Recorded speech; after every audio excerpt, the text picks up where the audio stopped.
Maintenant, questions et réponses, combien de questions? Bon, 2 ou 3, hein. Donc, dis, tu vas proposer. Tu veux combien de questions? Bon, ça peut être 3. 3 questions, c'est bon. 3 questions, hein? 1 minute pour poser, 3 minutes pour répondre, 2 minutes pour répondre. C'est bon? C'est cela, c'est bon. Ok, donc il n'y a pas de souci. Donc, Ok. tu vas commencer. Tu commences ou bien je commence? Bon, tu commences. Aïe, mais c'est pas grave, moi aussi. Laisse-moi gérer en même temps. C'est bon? Ok, vas-y. Voilà. Chacun 5 minutes pour introduction et 2 fois 10 minutes et 3 questions pour chacun. Voilà, tu n'es pas concentré en haut. Le frère, non, tu vas descendre. Il y a fait descendre une boy aussi. Tu n'es pas concentré en haut pour respecter un peu le cadre du débat. Comme il va modérer, voilà, il y a fait descendre une boy aussi. Voilà. Voilà, les choses soient. Voilà, c'est bon. Le chrono, le modérateur, le débat, c'est bon. Voilà, donc, grand frère Moussa, salam alaikum. Donc, comme vous avez dit, 5 minutes pour introduction, 2 fois 10 minutes et 3 questions pour chacun. Donc, comme tu es l'invité, moi je pense qu'on va commencer par toi. Et je le dis encore, salam alaikum. Le chronomètre va mettre les 5 minutes et tu vas te lancer. S'il y a quelque chose, tu t'adresses directement à moi, je vais m'adresser au pasteur. Merci beaucoup. Salam alaikum. Merci. Voilà l'objectif de l'islam. C'est pourquoi vous allez lire le Coran. De la Sourate 1 à la Sourate 114, vous allez voir le procès du christianisme, le procès des chrétiens. Voyez-vous que Dieu n'a rien à faire. L'Éternel, le Dieu véritable, n'a rien à faire. Il va envoyer un ange, il va envoyer un prophète, il va envoyer un livre contre les Juifs et les chrétiens. Pourquoi? Qu'est-ce que les Juifs lui ont fait? Qu'est-ce que les chrétiens lui ont fait? Nous sommes sa créature. Mais lisez le Coran. Je vous donne un exemple. Quand vous prenez la Sourate 9, verset 30, écoutez très bien. Il dit, les Juifs disent, Israël est fils d'Allah. Les chrétiens disent, le Christ est fils d'Allah.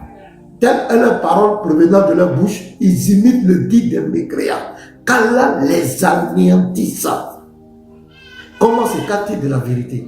Bon, comment un Dieu peut envoyer une religion et il dit qu'il va anéantir, exterminer. Quand on dit exterminer, anéantir, c'est exterminer les Juifs et les chrétiens pour leur foi. C'est très grave. Quand vous lisez par exemple Apocalypse 12, le verset 17, je vais vous lire ce verset. Apocalypse 12, verset 17, c'est mon introduction. Après, nous allons rentrer dans le salut que même l'islam propose aux gens. Vous allez voir que c'est terrible. Apocalypse 12, verset 17. Qu'est-ce qui est écrit ici? Regardez ici. Je vais lire ça.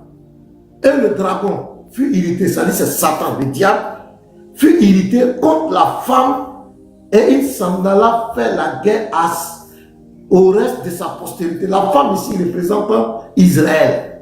Sa postérité sont les enfants d'Israël. Donc le dragon est fâché contre les enfants d'Israël.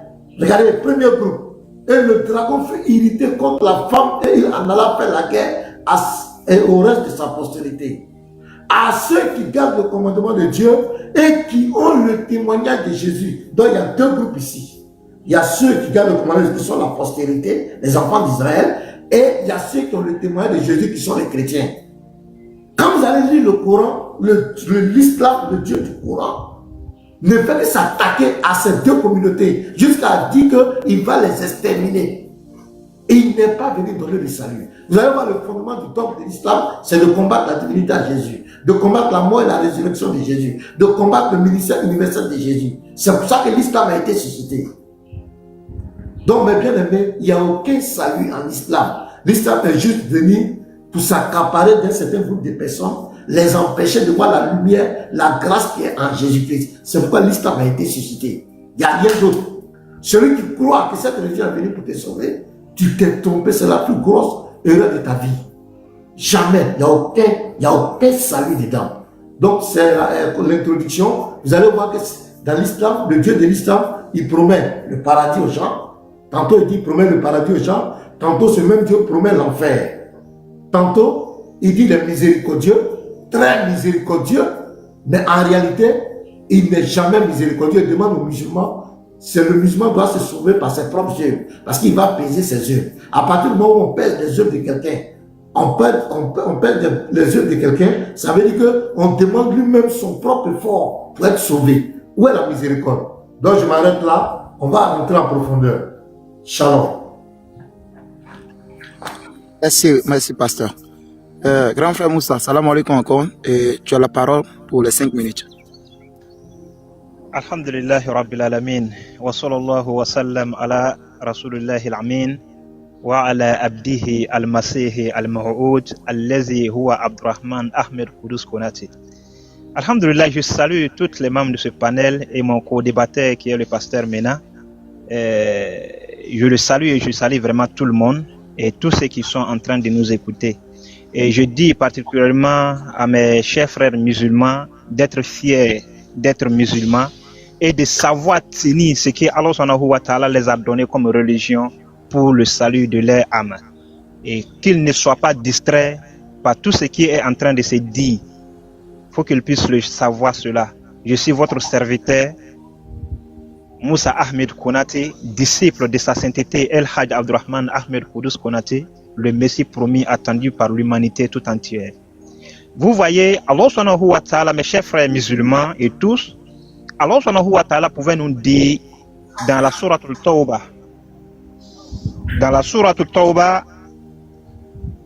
il pouvait nous dire le verset 5, sourate Al-Fatih, pardon, le chapitre 35, le verset 4. Il dit, Ya ayyuhan nas, oh vous les hommes, inna wahadallahi haqqa. Sachez que la promesse d'Allah subhanahu wa ta'ala est vraie. Lorsque Allah subhanahu wa ta'ala promet quelque chose, chasse que il a promis, ce qu'il a promis c'est la vérité. Vous voyez? Et il dit, ne vous laissez pas distraire par le bien de ce bas monde et ne vous laissez pas séduire par le Satan au sujet d'Allah.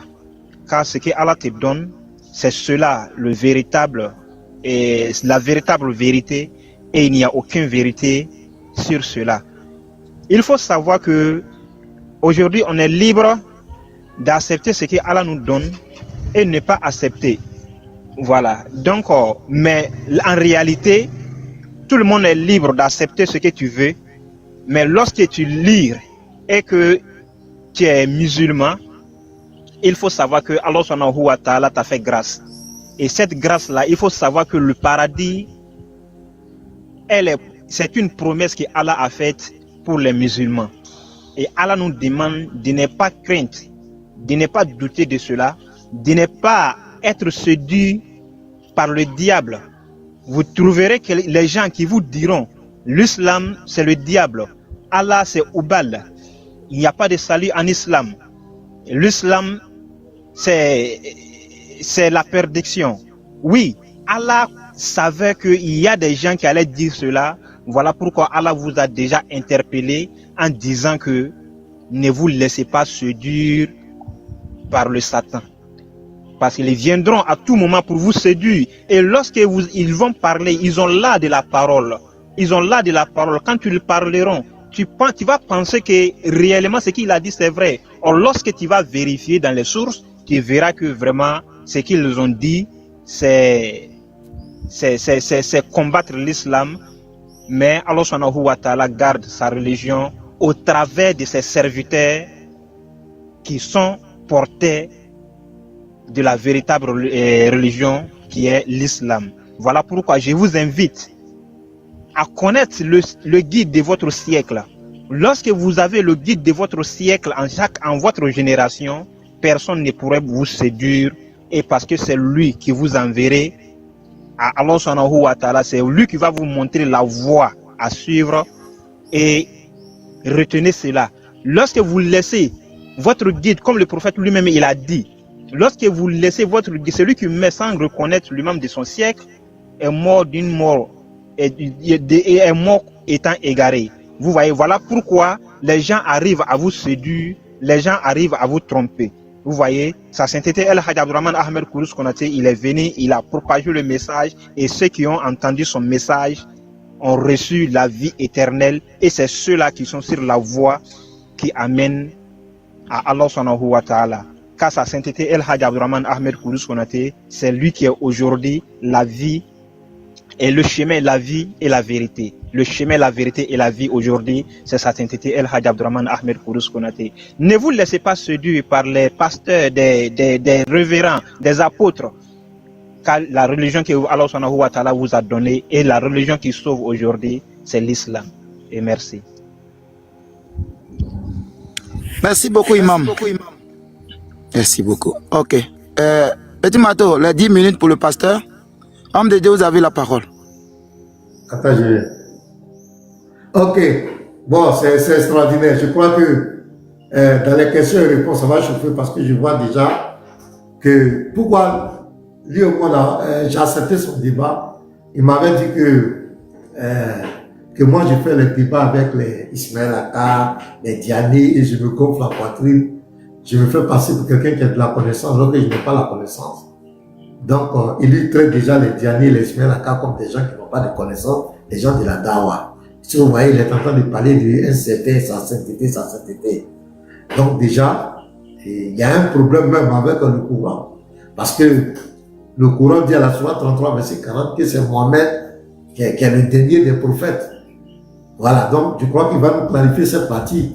En islam, on dit que c'est le prophète Mohamed qui est le dernier des prophètes. Mais lui, il nous parle de cette sainteté et qui dit même qu'il est la vie éternelle et qui donne la vie éternelle. C'est extraordinaire. Ça tombe bien. Donc ça, c'est entre parenthèses. Mais je viens ici, je vais vous présenter pourquoi moi j'ai dit qu'il n'y a pas de salut en islam. Ce sont les incohérences que j'ai trouvées. L'une des incohérences, je vais vous présenter l'une des incohérences. Je parle par exemple du mot miséricordieux. Quand vous allez voir dans le Coran, 50 fois, le Dieu de l'islam se présente comme le très, écoutez très bien, lui n'est pas miséricordieux seulement, il est le très miséricordieux et le tout miséricordieux. Je prends mon dictionnaire. Qu'est-ce que c'est que la miséricorde? La miséricorde, c'est quoi? La miséricorde, c'est la pitié. C'est la compassion. Vertu qui porte à avoir pitié des autres, à avoir compassion des misères d'autrui et souhaiter les soulager. Grâce. La miséricorde, c'est la grâce. Pardon accordé à ceux que l'on pourrait punir. Donc, être miséricordieux, c'est quelqu'un qui donne le pardon à quelqu'un qui pourrait punir. Ça veut dire quoi? La miséricorde est inconditionnelle. C'est une grâce, c'est une faveur imméritée. Tu ne mérites pas. Comme je vous donne l'exemple du brigand à la croix. Le type, il a fait du mal pendant toute sa vie. Il méritait d'aller en enfer. Mais Jésus lui dit aujourd'hui, tu rentres au paradis. Voici la grâce, la miséricorde. Ce qu'il méritait, c'était l'enfer. Sinon, ses actes. Mais là, Jésus lui fait grâce. Il lui fait miséricorde. Le Dieu de l'islam se présente comme miséricordieux dans le Coran. Mais ça veut dire que pour moi, personnellement, tous les versets où on parle de miséricorde, on doit gommer. Parce que ça n'a pas de sens.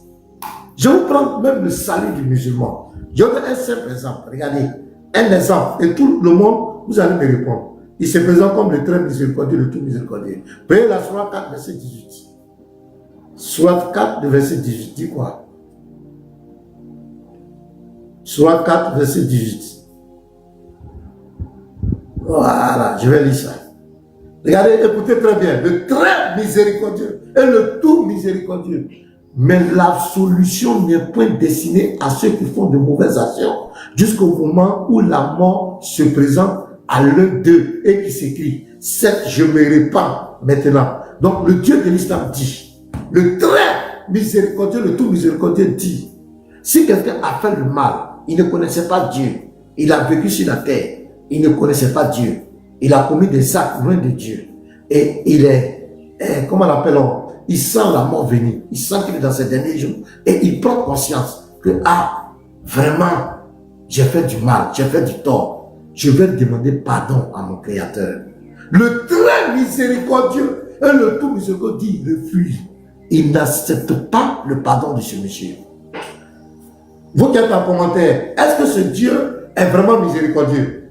Parce que c'est là qu'on doit voir la miséricorde. La miséricorde s'exerce à quelqu'un qui ne mérite pas. Parce que la miséricorde, c'est la grâce, c'est une faveur imméritée. C'est comme le prisonnier. On l'a condamné à 5 ans de prison. Il fait 3 mois, le président de la République dit, pour sortir. Pas parce qu'il est bien ou il est mauvais, dit, on te fait grâce. Ça, c'est un premier signe. Ce Dieu est dans une confusion. C'est pourquoi il n'y a pas de miséricorde. Il dit les temps miséricordieux, tout miséricordieux. Le musulman dans le Coran, pour qu'il puisse aller au paradis, qu'est-ce que ce Dieu-là va faire? Au jour du jugement, chacun va venir. Il va mettre les balances. Le très miséricordieux et le tout miséricordieux. Il met les balances. Et il va compter. Vous allez compter. Je lis d'abord la sourate 21, 47. 21, 47. Oh, les publicités là. 21, 47. Ah, le temps aussi roule, hein.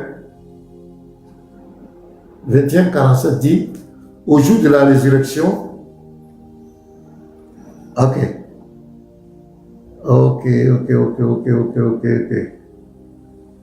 Voilà. Ok, regardez ici.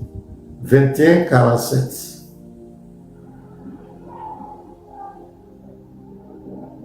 Il dit, au jour de la résurrection, nous placerons les balances exactes. Nulle âme ne sera laissée en rien, fût-ce du poids d'un grain de moutarde que nous ferons venir, nous suffisons largement pour dresser des comptes. Donc le très miséricordieux et le tout miséricordieux va dresser des comptes. Il va compter les bonnes œuvres des musulmans. Si tes bonnes œuvres dépassent tes mauvaises œuvres, tu es sauvé. Mais si tes mauvaises œuvres dépassent tes bonnes œuvres, tu vas en enfer. Il n'y a aucune miséricorde. Il n'y a pas de miséricorde là. Tu es sauvé par tes propres efforts. À partir du moment où je suis sauvé par mes propres œuvres, je suis sauvé par mes propres efforts. Donc là, il y a une cacophonie. Et moi, je sais qu'aucun homme, parce que le Dieu de l'islam fait quoi? Il se prend comme le très musulman, il dit aux musulmans que le musulman est sauvé par sa propre justice. Vous qui êtes en bas, est-ce qu'un être humain peut comparer devant le trône de Dieu, le tribunal de Dieu, avec sa propre justice et s'en sortir? Ne serait-ce même qu'en penser, en regard. Les frères, c'est ce que l'islam enseigne. À la sourate 7, verset 8 à 9, il dit quoi? Regardez. Confirme. C'est par tes œuvres que tu es sauvé, par tes propres efforts. Sourate 7, le verset 8 à 9, nous dit quoi? Il dit, et l'apaiser ce jour-là, c'est ce que j'ai dit, le jour de la résurrection, sera équitable. Donc celui dont les bonnes actions pèseront lourd, voilà ceux qui réussiront. Tes bonnes actions s'appellent lourd là. Si c'est plus lourd que tes mauvaises actions, tu es sauvé. Il n'y a pas de miséricorde, c'est toi-même qui dois te sauver. Au verset 9, et quant à celui dont les bonnes actions pèseront légères, vous voyez, c'est pas ceux-là seront quoi là? On dit, voilà ceux qui auront causé la perte de leurs âmes parce qu'ils étaient injustes envers nos enseignements. Donc, le très miséricordieux, le tout miséricordieux. Si quelqu'un a vécu sur la terre, dans ces derniers jours, il voit la mort venir, il lui refuse son pardon. Ça, c'est une contradiction terrible. Parce que c'est là qu'on doit voir ta miséricorde. La miséricorde ne se fait pas parce que quelqu'un a fait de bonnes œuvres. Non. Souvent, de temps en temps, la miséricorde d'Allah se manifeste quand quelqu'un a fait des bonnes œuvres. Ça, ce n'est plus une miséricorde. Ça, c'est la justice. Mais quand on parle de miséricorde, la miséricorde s'exerce avec celui qui ne mérite pas. Je prends encore la sourate 101, verset 6 à 11. On dit cela. Je vais lire ça.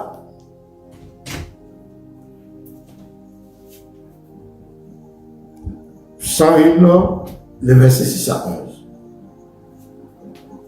Voilà. Verset 6. Quant à celui dont la balance sera lourde, il sera dans une vie agréable. Et quant à celui dont la balance sera légère, sa mère destination est un abîme profond et qui te dira que c'est un feu ardent. Donc le musulman, le Dieu de l'islam dit que le musulman doit être sauvé par ses propres dieux. La question que je pose, l'incongruité. Est-ce que le musulman actuel qui est sur la terre connaît le nom de ses bonnes œuvres? Est-ce qu'il connaît? Il est dans une incertitude totale. Les musulmans, achetez-vous des gros cahiers. Nous, on est prêts à lancer une cagnotte pour vous offrir des calepins. Quand tu donnes un moment à un enfant, il faut noter. Parce que tu es dans la confusion. Le musulman n'a aucune certitude de salut. C'est pourquoi, quand il meurt, ils vont faire des doigts, premier jour. Troisième jour, ils vont faire encore des doigts, des sacrifices. Septième jour, on fait des doigts, des sacrifices. Là encore, Allah n'a pas quoi exaucer. Alors que dans le Coran, on dit, entrez au paradis, vous ne serez pas affligés. Ça, je vais y revenir là-dessus. Encore, le 40e jour, d'autres font encore des sacrifices. Mais c'est extraordinaire. C'est quelle confusion. La pierre noire qu'ils vont embrasser, pour eux, la pierre noire aura une bouche et des yeux pour témoigner pour eux. C'est pourquoi ils vont adorer cette pierre. Ils vont la vénérer. Ils sont sauvés par quoi? Dans le Sahih Muslim, le livre 27 et 37, hadith numéro 6665. Nous les chrétiens, nous allons servir des rançons. Ça dit si un musulman va là en enfer, c'est les chrétiens et les juifs qui vont prendre. Je vais y revenir. Merci. Merci beaucoup, homme de Dieu. Imam, vous avez la parole pour les 10 minutes. Merci beaucoup. Merci. Je salue jusqu'à présent. Et je salue le frère et le pasteur Mena. Au fait, il faut savoir que le salut en islam, c'est clair, comme je l'ai dit, parce que c'est une promesse qui a été faite. Et Allah, il dit, qui est véridique en parole en dehors d'Allah. En dehors d'Allah, il n'y a pas de véridique. Donc, je sais que quand Allah subhanahu wa ta'ala promet quelque chose, c'est qu'il doute. L'homme même, quand il doute de ton salut, d'abord c'est un péché de douter même, est-ce que je suis sauvé ou bien je ne suis pas sauvé. Donc il faut croire en la religion que Allah subhanahu wa ta'ala t'a donnée. C'est un peu cela. Donc parlant du salut en matière de la religion islamique, quand nous regardons dans la sourate, le chapitre 2 qui est la sourate al-Baqarah, le verset 62, Allah subhanahu wa ta'ala, il nous dit quelque chose. Il dit wa'adallah, et il dit innal lazina amanu wal lazina adu wan nasara was sabi'in man amana billahi wal yawmil akhir falahum ajruhum inda rabbihim wa lahum ya'zanun. Il dit ceux qui ont cru en Allah subhanahu wa ta'ala, qui sont des musulmans. Parce qu'il faut savoir que le salut, c'est au travers d'un prophète. Puisque Allah est unique, comme on peut dire que Dieu est unique. Il est unique dans le ciel. Et Allah ne parle pas à tout le monde. En d'autres termes, Dieu ne parle pas à tout le monde au hasard. Allah choisit, Dieu choisit quelqu'un parmi les hommes à qui il révèle sa parole. Et c'est celui-là qu'on appelle l'intermédiaire entre Dieu et les hommes. C'est celui-là qui est le décodeur de la parole de Dieu. Quand Allah dit quelque chose, c'est le prophète qui explique la parole de Dieu afin que ceux qui sont sur la terre puissent bénéficier de cela. Vous voyez? Donc quand Allah il dit ceux qui ont cru en Allah, c'est-à-dire les musulmans, et ceux qui ont été les juifs, qui sont les disciples de Moïse, il faut être disciple de Moïse d'abord pour avoir le salut. Voyez-vous? Et ceux qui ont été aussi des chrétiens, des Nasara, c'est-à-dire les disciples de Jésus, et les sabbins, ceux qui ont cru et fait de bonnes œuvres. C'est vrai que tu as cru en Allah, mais tu dois faire de bonnes œuvres. Il faut, après la croyance, tu dois faire ce que Dieu te recommande de faire. Et c'est le prophète qui te dira de faire ceci et cela. Donc voilà pourquoi le prophète est le sauveur de l'humanité. Mais c'est Dieu qui sauve. Quand on dit que le prophète est sauveur, il faut savoir que c'est Dieu qui sauve. Quand quelqu'un se noie dans l'eau, le pompier, c'est-à-dire où quelqu'un, il y a l'incendie, et que le pompier s'infiltre dans la maison et fait sortir le victime, c'est le pompier qui a sauvé, mais le pompier a sauvé, mais sur la volonté de Dieu. Donc, on peut dire que le pompier, c'est un sauveur. Donc, le prophète est le sauveur. C'est le prophète, il sauve parce qu'il est l'envoyé de Dieu. Voilà pourquoi Jésus-Christ pouvait dire que je suis le chemin, la vérité et la vie. Donc, tout prophète est le chemin, la vérité et la vie. Voilà pourquoi dans mon introduction, j'ai dit sa sainteté El Hadj Abdurrahman Ahmed Kourous Konaté est le chemin, la vérité et la vie. Donc, faut qu'on reste dans l'esprit de la prophétie. Voilà. Il faut avoir la notion de la prophétie. Donc, Allah, il dit, ceux qui ont été musulmans les Juifs qui sont les disciples de Moïse, des chrétiens qui ont été les disciples de Jésus en son temps, ceux-là ils n'auront aucune crainte. Il n'y a aucun doute là-dessus. Ils seront sauvés. Ils ne seront même pas affligés. Donc, il faut retenir cela. Donc, la promesse d'Allah, il faut y croire. Quiconque doute de cela, en réalité, n'est pas musulman. C'est cela. Et Allah subhanahu wa ta'ala, il pouvait, jusqu'à la sourate 43, le verset 70. Allah, il dit, entrez au paradis, vous et vos époux. Donc Allah ici, il demande d'entrer. Ça veut dire quoi? On ne peut rentrer dans le paradis sans que tu n'aies la volonté de Dieu, tu n'aies fait la volonté de Dieu sur la terre. Quand tu fais la volonté de Dieu sur la terre, tu entreras au paradis sans doute. C'est cela. Mais il y a des gens qui sont dans la religion, mais hypocrites. Il est dans la religion, il pratique. Tu vois que celui-là, c'est un bon musulman, c'est un bon serviteur, mais en réalité, ce qu'il fait en bas est grave. En réalité, même, c'est un idolâtre. Donc, ceux-là, ils seront subis, ils vont subir, c'est-à-dire que l'enfer sur terre, et l'enfer, ils ne seront pas sauvés, en réalité, c'est ce que je vais dire. Mais lorsque tu fais la volonté de Dieu, sans hypocrisie, dans la croyance, Allah t'a promis le paradis et rien ne peut t'enlever cela. Voilà pourquoi le prophète Muhammad Mustafa sallallahu alayhi wa sallam, il pouvait dire, sur la terre même, il a choisi 10 personnes pour leur dire, vous serez au paradis. 10 personnes, pendant qu'ils sont sur la terre, ils ont hérité du paradis, pendant qu'ils ne sont même pas encore morts. Donc tu vois que déjà, l'homme même, lorsque le prophète révèle quelque chose, c'est le ainsi dit le Seigneur. Lorsque le prophète prêche, que ça soit, que ça soit, tu sois d'accord ou pas, c'est le ainsi dit le Seigneur. Si tu dis autre chose que ça, tu pars en enfer. Donc dire que le salut n'est pas, comment dirais-je, n'est pas garanti en islam, c'est du faux. Le pasteur pouvait dire le brigand à la croix, mais ce qu'il oublie, parlant de miséricorde. Miséricorde, c'est pas parce que quand on dit miséricorde, le terme miséricorde, ça veut dire que même si quelqu'un se dit musulman et puis il fait du n'importe quoi, il faut avoir pitié de lui, il va aller au paradis. Ce n'est pas cela. Ce n'est pas ça.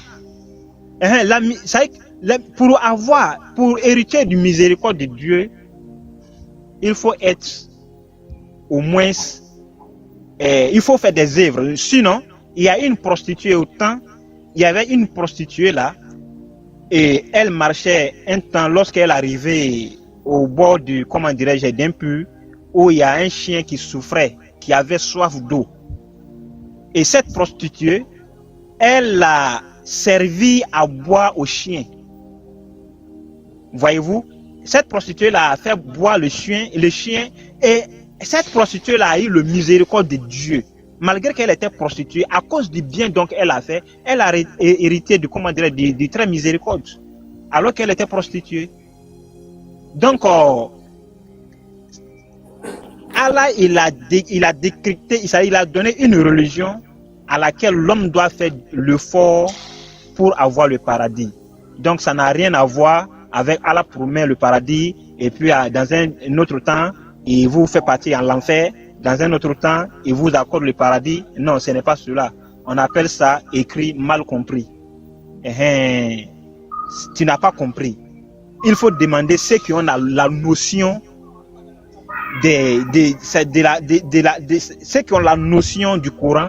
Ils vont t'expliquer, tu vas comprendre. Sinon, Allah ne promet pas le paradis et puis il va dire bon, vous allez rentrer en enfer. C'est impossible. Voilà. Si tu es destiné au paradis, tu iras au paradis.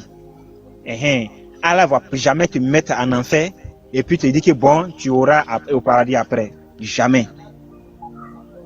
Ceux qui vont partir en enfer et ressortir aller au paradis, ceux-là, on les connaît. Et ceux-là même se connaissent eux-mêmes encore. Ceux qui sont destinés à l'enfer éternellement seront en enfer. Et ceux qui sont destinés à aller au paradis seront au paradis. Donc, ne craignez pas d'être musulman, ne craignez pas de votre salut. C'est ce que je vous dis, ne craignez point de votre salut. Je pouvais écouter un frère, lorsqu'on lui a posé la question de savoir si il était pécheur. Il dit que non, lui, il est pécheur. On n'est pas pécheur. Mais il arrive que souvent tu pêches. C'est cela. Merci beaucoup. Merci, Oumam. Que Dieu vous bénisse. Homme de Dieu, vous avez la parole. Que Dieu nous bénisse. Voilà. J'ai vu tous les chrétiens sourire quand M. Moussa a dit qu'il y a une prostituée qui a donné de l'eau à un chien et elle a hérité le paradis. Mais à la Sourate 4, verset 18, l'homme qui a fait du mal et qui demande pardon à Allah et se repent, Allah refuse son pardon. Mais la prostituée qui donne l'eau à un chien, là, on lui accorde le paradis. C'est extraordinaire. C'est dans l'islam, on voit ce genre de choses. Ça, c'est des histoires qu'on peut faire dodo bébé, on lui raconte ce genre de choses-là. C'est-à-dire que l'homme qui a fait du mal pendant toute sa vie, dans ses derniers jours, s'il demande pardon, il n'a pas la miséricorde d'Allah. Mais une prostituée qui n'a pas demandé pardon, qui n'a pas demandé pardon, qui ne s'est pas repenti, c'est-à-dire qu'elle va rentrer dans le paradis d'Allah en tant que prostituée, elle donne l'eau à un chien, wow. Elle donne l'eau et puis elle a le paradis. C'est extraordinaire. L'islam. C'est ça là, vous faites rire. Ok, il dit Allah n'a jamais promis l'enfer à quelqu'un. Tu as raison de le dire. La seule chose qui va te permettre d'échapper à l'enfer d'Allah, c'est que tu quittes, tu viens en Christ. Je lis la Sourate 18, verset 102. Ceux qui ont mécru, qu'ont-ils donc pouvoir prendre pour allier mes serviteurs en dehors de moi? Nous avons préparé l'enfer comme résidence pour les mécréants. Allah dit que l'enfer, selon votre dogme, il a préparé l'enfer pour les mécréants. Donc l'enfer a été créé pour les mécréants. Ok, ça c'est normal. Sourate 5, verset 10. Quant à ceux qui ne croient pas et traitent de mensonges nos œuvres, nos preuves, ceux-là sont des gens de l'enfer. À la Sourate 4, verset 119 à 121, Allah dit cela que Satan a enjolivé, Satan a trompé les mécréants. Leur demeure c'est l'enfer et ils ne pourront jamais s'échapper. Donc, je vais rentrer même dans le fond même du sujet du débat. Il dit qu'Allah a promis le paradis. Oui, c'est écrit. Bon, à cause du temps, j'allais te démontrer que le paradis d'Allah même là, il dit de croire, c'est conditionné encore par des signes. L'un des signes, c'est le Coran. J'allais te démontrer clairement que vous, les musulmans, qui êtes en Côte d'Ivoire, dans les pays en France, aucun d'entre vous ne peut rentrer dans le paradis d'Allah s'il existait. Mais je vais parler un peu de l'enfer, cette affaire d'enfer. Donc, le verset Sourate 18, verset 102, dit que l'enfer a été préparé pour les mécréants, ceux qui ne croient pas en Allah. Sourate 5, verset 10, même chose. Sourate 4, verset 119 à 121. Sourate 3, verset 162, l'enfer est une destination. Ce n'est pas un passage pour le mécréant. Parce que le Dieu de l'islam dit, à la Sourate 3, verset 19, la religion qu'il agrée, c'est l'islam. À la Sourate 3, verset 85, il dit quiconque n'a pas chose comme on l'appelle, adhère une autre religion en dehors de l'islam ne sera pas agréé dans l'au-delà. Donc celui qui n'est pas musulman, son sort est scellé. Selon le dogme de l'islam, c'est un mécréant, il meurt, il va en enfer, l'enfer c'est sa demeure. Maintenant, la Sourate 19, 71 à 72. Il n'y a personne parmi vous qui ne passera pas par l'enfer. Il s'agit là pour ton Seigneur d'une sentence irrévocable. Ensuite, nous délivrerons ceux qui étaient pieux, nous y laisserons les injustes agenouillés. Question. Selon le Dieu de l'islam, même quand tu prends la Sourate 4, verset 18, il dit que celui qui meurt mécréant, il n'a pas le pardon d'Allah.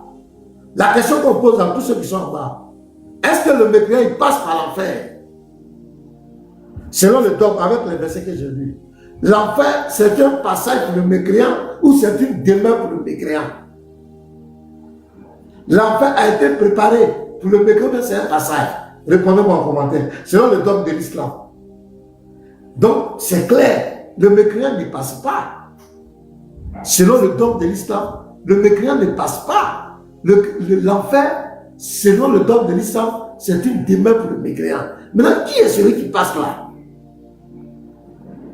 Et on a vu, Imam Magidou qui nous a expliqué que le mot même c'est entrer en enfer.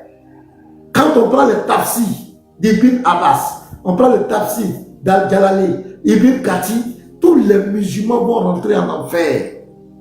Vous prenez le Sahih Bukhari, livre 1, Sahih Bukhari numéro 1, livre 12, hadith numéro 770, tous les musulmans seront en enfer. Ils vont brûler comme des squelettes. Et c'est la trace de prosternation, ce qui va rester. Et c'est par cette trace-là qu'on va les faire sortir de l'enfer comme des squelettes. Et puis Allah va les recréer un corps. Donc ce sont les musulmans qui vont bien et bien passer en enfer. Sourate 19, 71 à 72 parle bien des musulmans. Maintenant ma question. L'enfer a été créé pour le mécréant. L'enfer a été créé pour celui-là qui ne crée pas Allah. L'enfer a été créé pour celui-là qui n'est pas musulman. C'est ce que le Dieu de l'Islam a dit. Maintenant, le pieux musulman là, le musulman, il va faire quoi en enfer? Mettez en commentaire, moi je n'irai pas en enfer, je ne passe pas par l'enfer. Je refuse de passer par l'enfer. Mettez en commentaire, c'est dans cette religion qui nous invite. Nous inviter à l'islam, c'est nous inviter à un passage obligatoirement en enfer. Tous les musulmans vont passer en enfer. Ils vont rentrer en enfer. C'est en enfer qu'on va les trier. Que tu sois pieux ou tu n'es pas pieux. Le verset 72 dit ceci. Ensuite, nous délivrons ceux qui étaient pieux. Donc, ça ne parle pas des mécréants. Parce que le mécréant ne peut pas être pieux. Le mécréant, quand il meurt selon le dogme de l'islam, son sort est scellé. Celui qui meurt mécréant n'a pas de pardon pour Allah. Sourate 2,89, la malédiction d'Allah demeure sur le mécréant, sur les mécréants. La sourate 3, verset 91, on dit même si le mécréant présente des sacrifices, donnait de l'or, tout ce qu'il va faire, il ne peut jamais se racheter après sa mort. Donc sourate 19, 71, 72 parle bien des musulmans. Comment on peut nous inviter dans une religion? Comment on peut nous amener à suivre un Dieu qui promet soi-disant le paradis et qui promet un passage obligatoirement en enfer? Mais on ne peut pas promettre les deux, ce n'est pas possible. Voilà pourquoi nous disons qu'il n'y a aucun salut. C'est une confusion totale. C'est un camouflé. L'enfer, c'est pour les damnés. L'enfer, c'est pour celui-là. Dans toutes les religions, l'enfer, c'est pour les damnés. Mais comment le croyant, comment le musulman pieux, comment celui-là qui a obéi à Allah, qui a fait le carême, le pèlerinage, on dit force, et il dit c'est une sentence irrévocable. Ça veut dire que tu vas parce que tu vas goûter l'enfer. Alors Allah lui-même dit que l'enfer n'est pas un lieu de passage. C'est un piège. Les gars, vous attendiez un piège. On ne passe pas. L'enfer, on ne passe pas. On ne passe pas là-bas. Ce n'est pas touriste. Et tellement c'est chaud, ils ont créé des climatiseurs là-bas. Mais les climatiseurs, ça ne marchera pas. Ça ne marche pas en enfer. Tellement c'est chaud, ils sont allés créer pont. Il n'y a pas pont. Il n'y a pas pont. Il n'y a pas pont. C'est quel ingénieur qui a construit le pont là? L'enfer et le paradis, c'est deux droits diamétralement opposés. On ne passe pas par l'enfer, par le paradis. Jamais. Celui qui va au paradis ne voit pas l'enfer. Celui qui va en enfer ne voit pas le paradis. Vous croyez que c'est de l'amusement? Il dit, les musulmans vont passer là. Parce que moi, je reste sur le dogme de l'islam. Le Dieu du Coran dit, le mécréant là, il n'y a pas pardon. Quelqu'un qui meurt mécréant, il n'y a pas pardon. Comment un mécréant va devenir pieux?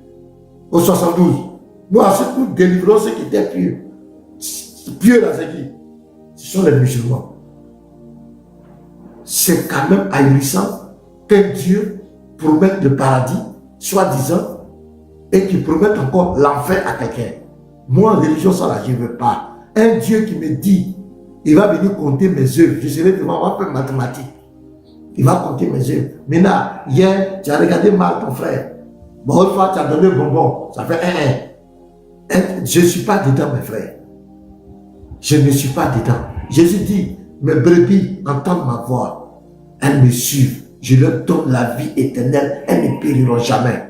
La miséricorde de Dieu se traduit par le fait que Dieu lui-même s'est donné pour nous. Dieu lui-même a payé le prix pour nous. C'est Dieu lui-même qui nous donne la capacité de faire des bons dieux. C'est Dieu lui-même qui nous donne la capacité, c'est Dieu lui-même qui nous sanctifie. Dieu nous donne son esprit. Il nous donne son esprit. Le Dieu de l'islam n'a jamais fait ça. Demandez à un musulman, qu'est-ce que le Dieu de ça fait pour toi? Il fait rien. C'est le musulman qui doit faire tous les sacrifices, qui doit tout faire. C'est lui qui doit tuer, voilà. Sur le verset 111, il dit quoi? Il dit, Allah a acheté les croyants, les personnes et les biens. En échange du paradis, il fait trop. Il combat dans le sentier d'Allah, il tue et se font tuer. C'est une promesse qu'elle a prise. Et il dit, réjouissez-vous de l'échange. Un Dieu qui fait trop. Je dois tuer mon semblable et me tuer pour avoir le paradis. C'est quoi? Il va peser mes yeux. Il va m'envoyer en enfer. Il y a la pierre noire. Les chrétiens, les juifs vont mourir pour moi comme rançon. C'est quelle cacophonie ça? C'est quelle cacophonie? Il n'y a aucun salut en islam. Aucun salut. Celui qui aspire à avoir la vie éternelle. Ne vous trompez pas. Si tu es là-bas pour sortir, merci. Merci, homme de Dieu. Imam, vous avez vos 10 dernières minutes et nous allons passer aux questions. Merci, Imam. Merci le modérateur. Merci aussi au pasteur Mena. Je me réjouis de ce que le pasteur, il s'efforce, mais en réalité, il ne tient sur rien. Vous voyez, c'est bien d'essayer de lire les sources islamiques, mais souvent quand il lit le Coran entre les lignes aussi. Vous voyez, c'est très simple. Voyez-vous, Allah subhanahu wa ta'ala a été très clair dans la sourate 9, qui est la sourate al-Tawbah, le verset 71. Allah il dit وعد الله المؤمنين والمؤمنات جنات تجري من تحتها الأنهار. Allah a promis aux croyants, c'est-à-dire aux croyants hommes et femmes, le paradis. Allah les a promis le paradis, là où ils demeureront éternellement.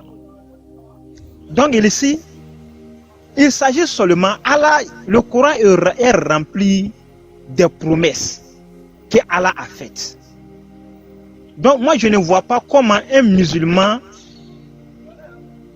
peut douter de cela et qu'on peut détourner la conscience d'un musulman, puisque j'ai cru entendre que même le scanner était musulman. C'est étonnant de voir que on peut voir peut-être que les chrétiens qui se convertissent en islam, mais des musulmans qui se convertissent et qui essaient de se convertir en christianisme, c'est grave. C'est vrai, tout ce qu'il a dit. Il a dit que selon l'islam, toutes les promesses ont été faites aux musulmans. Quand tu es chrétien, bon, toi, ton demeure, c'est l'enfer. Bien sûr, mais ce que tu n'as pas compris, c'est que le verset 62 du chapitre 2 que je t'ai donné, Allah a été très clair. Ceux qui ont été musulmans et ceux qui ont été chrétiens et juifs, ceux-là qui se sont conformés au dit de leurs prophètes, iront au paradis. Par exemple, vous parlez du christianisme aujourd'hui. Le christianisme, c'est du passé. Ceux qui se réclament de Moïse, c'est du passé. Aujourd'hui, nous sommes au temps de l'islam, du prophète Mohammed Mustafa sallallahu alayhi wa sallam, et ces réformateurs, ces prophètes réformateurs. Donc c'est eux les voix qui marchent aujourd'hui. Quelqu'un qui se réclame d'un prophète qui est passé, mais ne tient sur rien. Voilà pourquoi Jésus-Christ, lorsqu'il est venu, il fallait que les pharisiens et les sadducéens, ils devraient se conformer à Jésus pour reconnaître Jésus comme les prophètes. Voilà pourquoi Jésus-Christ pouvait dire l'œuvre de Dieu, qu'il te connaisse toi, le seul vrai Dieu et celui que tu as envoyé. Vous voyez? Donc, pour être sauvé, il faut te conformer au prophète que Dieu a envoyé en ton temps. Vous voyez? Certains pourront dire que non, mais même Mohammed s'est passé. Ce que tu n'as pas compris, le prophète Mohammed, il est parti, mais il a fait des prophéties avant de partir. puisqu'il a parlé de l'avènement des personnes après lui. Voyez-vous? Donc, il faut te conformer à celui que Dieu a envoyé en ton temps. Voilà pourquoi les versets coraniques aujourd'hui, quand vous les donnez, le pasteur a dit aujourd'hui et tout de suite que le verset de Sourate 19, que Agib a dit, ils rentreront en enfer, d'autres ont dit ils rentreront. Ils n'ont pas la notion de la... C'est-à-dire qu'ils n'ont pas la notion. Et ils ne veulent pas chercher à comprendre aussi. Chacun veut interpréter comme il veut. Alors que celui qui a le mandat, qui est habilité à expliquer les versets, c'est sa sainteté le Hadj Abdurrahman Ahmed Kourous Konaté. Donc, allez écouter Imam Agib, mais c'est comme, je ne sais pas comment je vais qualifier ça en réalité. Voilà. Je ne sais pas comment il faut qualifier cela. Puisque Agib n'a pas le... Qui a mandaté Agib pour interpréter les versets? Qui lui a donné ce mandat? Ceux qui se font appeler imams aujourd'hui, qui n'ont pas été établis par sa sainteté El Hadj Abdurrahman Ahmed Kourous Konaté comme imam, mais tout ce qu'ils disent là, c'est des vanités en réalité. Voilà, donc il faut que le pasteur puisse comprendre cela. Donc Allah, il a promis ici, dans le chapitre 9, verset 71, Allah, il a dit, il a promis le paradis aux musulmans, aux hommes et des femmes. Il les a promis le paradis. Donc, il faut que le pasteur puisse comprendre. Et nous partons dans Sourate Nisa, le chapitre 4e. Le chapitre 4e, verset 122. Allah, il dit quelque chose là-bas. Le verset 22, le verset 122, pardon. Et car à ceux qui ont cru et fait des bonnes œuvres, nous les ferons entrer au paradis, sous lequel coulant les ruisseaux pour y demeurer éternellement. Promesse d'Allah. En vérité, et qui est plus véridique qu'Allah? Donc ici, Allah promet le paradis à ceux qui ont fait des bonnes œuvres, c'est-à-dire ceux qui se sont conformés aux prophètes de leur temps. Et Allah, il pose la question en même temps. Il pose la question, qui est plus véridique que Allah en parole? Donc quand Allah promet quelque chose, le musulman, il faut te réjouir de ce que Allah t'a dit, car c'est infaillible. Et il faut savoir que l'homme doit se conformer au dit de ton prophète. Car le pasteur maintenant parle des imams qui ont dit ceci et cela, c'est dangereux.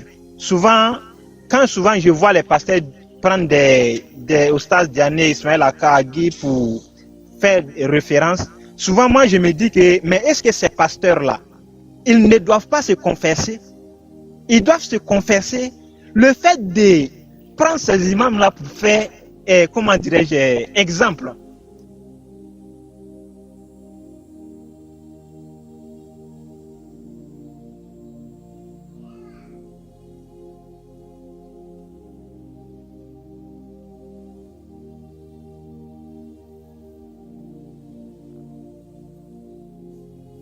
Puisque eux-mêmes là, les Agib, Diané, Ismaël, ceux-là même, nous-mêmes, on est venus pour les aider. Donc laissez-le. Voilà, mais en même temps qu'on est venu pour les aider, vous-même là, on vient pour vous aider aussi. Et notre but là, c'est de que tout le monde soit sauvé. Voilà, on ne peut être sauvé aussi que il faut que tu puisses te conformer au prophète de ton temps.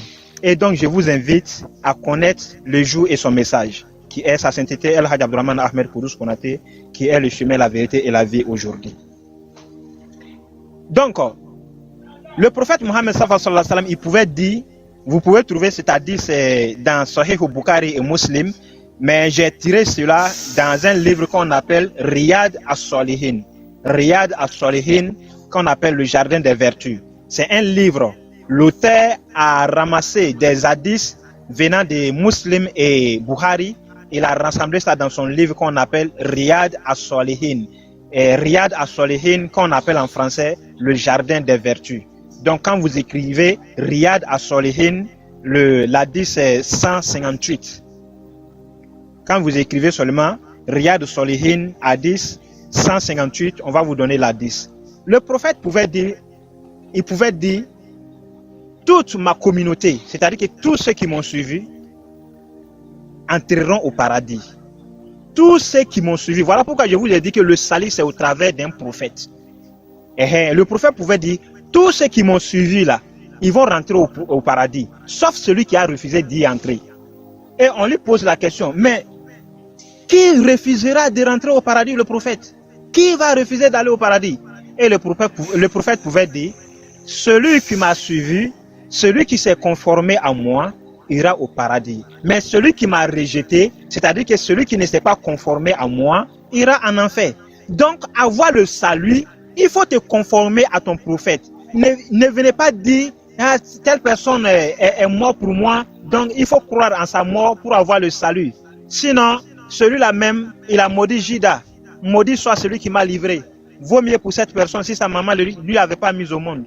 Mais pourtant, Jida, vous devez remercier Jida, c'est Jida qui est votre salut et non Jésus. Parce que c'est lui qui a sacrifié Jésus. Merci, Imam. Merci. Donc, nous allons passer aux questions. Nous allons passer aux questions. 1 minute pour poser la question et 2 minutes pour répondre. C'est bon? 3 minutes. Pasteur, Imam, 3 minutes pour répondre. Tous les musulmans, les Oussa Diané, les Ismaël Aka, Penislam, Imam Adibou, tous ces musulmans qui sont sur TikTok partout, qui prêchent, qui font la dawa. En ce temps-là, notre période-là, tous ces musulmans-là, qui ne croient pas à ton prophète-là, à ton guide-là, est-ce que s'ils meurent, ils peuvent aller au paradis? Ils croient à Mohamed, mais ils ne croient pas à ton guide. Ils ne reconnaissent pas ton guide-là, sa sainteté-là. Ils ne reconnaissent pas. Est-ce que s'ils meurent là, sans ton guide, sans ton... Puisque tu as dit, Mohamed a dit, on doit suivre le guide de son temps. Voilà, donc on suppose que sa sainteté, c'est le guide du temps. Mais ceux-là, ils ne croient pas en lui. Tous ces musulmans-là, est-ce qu'ils vont en enfer? Voilà ma question. S'ils meurent, est-ce qu'ils vont en enfer? Est-ce qu'ils sont sauvés? Voilà ma question. Merci, homme de Dieu. Imam, vous avez la parole. En fait, le pasteur, vraiment, je te remercie pour la question que tu as posée. C'est une bonne question. Bon, je ne vois pas, la question même ne peut pas prendre assez de temps puisque au cours même de mon argumentation, je pense que j'ai répondu à cela. Mais quand tu dis que ce soit les musulmans aujourd'hui qui ont refusé sa sainteté, El Hadj Abdourahmane Ahmed Kourous Konaté, celui-là même qui est le chemin, la vérité et la vie, le refuser, leur sort c'est quoi? Est-ce qu'ils iront au paradis? Voilà pourquoi il est le chemin, la vérité et la vie. Quand tu laisses le chemin là, tu rentres en brousse. Quand tu refuses la vie là, tu auras la mort. Quand tu refuses la vérité, c'est le mensonge que tu vas adopter. Donc celui qui meurt, que ce soit Ismaël Aka, que ce soit Oussa Diané, que ce soit Agibou et que ce soit Pasteur Mena, celui qui meurt, rejeter sa sainteté, El Hadj Abdourahmane Ahmed Kourous Konaté, ira en enfer, tout simplement. Le reconnaître, et je précise, le reconnaître, parce que tu peux ne pas entendre parler de quelqu'un alors que cette personne existe. Donc celui qui n'a pas entendu parler de lui, là, son sort est dans la main de Dieu. Mais celui qui a entendu parler de lui et le rejeter, ira tout droit en enfer, sans embouteillage. Merci. Merci beaucoup, Imam. Imam n'a pas fini, mais il a dit merci. Je crois qu'il a coupé. Donc, Petit Mato, tu vas changer. Imam, non, c'est l'homme de Dieu qui va répondre. Homme de Dieu, allez-y, pour 2 minutes. Je crois que c'est clair. Donc, nous, on ne savait pas. Tous ces gens qui font la dawa, ils vont tous, parce qu'ils n'ont pas reconnu sa sainteté. Donc, ils vont tous en enfer. Donc, vous avez compris, les frères. C'est propre, hein. Moi, je n'ai pas de commentaire à faire. Il a même cité des noms. Donc, tout cela a revenu à sa sainteté. Nous, on a déjà notre sauveur Jésus-Christ. Voilà. Donc, nous, on n'a pas de... C'est entre vous, les musulmans. Voilà. Sa sainteté, c'est un musulman. Donc, c'est entre vous. Donc, je crois que ça a été bien rec. Galizie, mais là, c'est déjà bien rec. Donc, voilà. Donc, je ne vais pas aller loin. Comme il n'est pas allé loin, moi aussi, je ne vais pas loin. Donc, petit bateau, c'est bon. J'attends sa question. Merci, homme de Dieu. Imam, vous avez 1 minute pour poser votre question. Ok. Bon, la question ne serait pas longue aussi. Je voudrais demander au pasteur, par qui on est sauvé? Est-ce que on est sauvé par un prophète? Ça dit que est-ce qu'on est sauvé par Dieu au travers d'un prophète? Est-ce que le ministère d'un prophète peut sauver quelqu'un? Voilà, c'est ma question, quoi. D'accord. Attends, pour mieux cadrer, est-ce qu'on est sauvé par le ministère d'un prophète? C'est ça, imam? C'est cela. D'accord. Pasteur, allez-y. Petit bateau, très belle question. C'est une très belle question. Il faut savoir que Dieu, il y a eu 2 périodes. Il y a un temps où il a envoyé les prophètes sur la terre. Les prophètes sont venus, ils ont enseigné la parole de Dieu. Et à cette époque, ceux qui suivaient la parole de Dieu au travers de ces prophètes, avaient le salut. Voilà, ça c'était au temps des prophètes. Mais tous ces prophètes avaient tous prédit que le Messie allait venir, le Mashiach. Le Messie, c'est Dieu qui prend un corps qui vient une fois pour tout temps pour réconcilier le monde avec le ciel une fois pour toutes. Donc quand le Messie vient, Jésus-Christ vient, il s'offre lui-même en sacrifice. Il se porte garant pour prendre la responsabilité de tous les péchés des hommes sur lui. Celui qui croit à cet acte de miséricorde, il est sauvé. Donc, après le Messie, quand le Messie vient, aucun prophète ne vient après le Messie. C'est pourquoi on ne reconnaît pas Mohamed. C'est pourquoi on ne reconnaît pas Mohamed.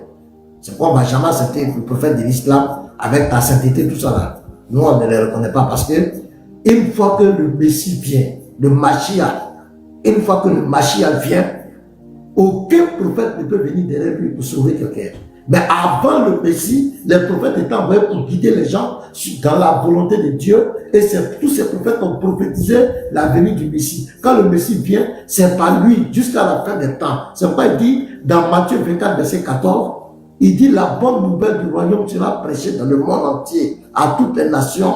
Ensuite viendra la fin. C'est-à-dire que le message du Messie, la bonne nouvelle, l'évangile, doit aller jusqu'à la fin des temps. Aucun prophète, que ce soit Mohamed, que ce soit ta sainteté, ou bien je ne sais pas qui là, personne d'entre vous ne peut remplacer le Messie. C'est pourquoi dans Hébreux 7, le verset 22 à 24, on dit son sacerdoce est intransmissible. On ne peut pas transmettre son sacerdoce. Personne ne peut le remplacer. Donc, dans notre temps où on est, Coran, Mohamed, Djibril, sa sainteté, vous tous là, vous ne pouvez pas sauver quelqu'un. Le salut se trouve en Jésus. C'est quoi Pierre a dit, les apôtres ont dit, dans Acte 4, verset 12, il n'y a de salut en aucun autre nom.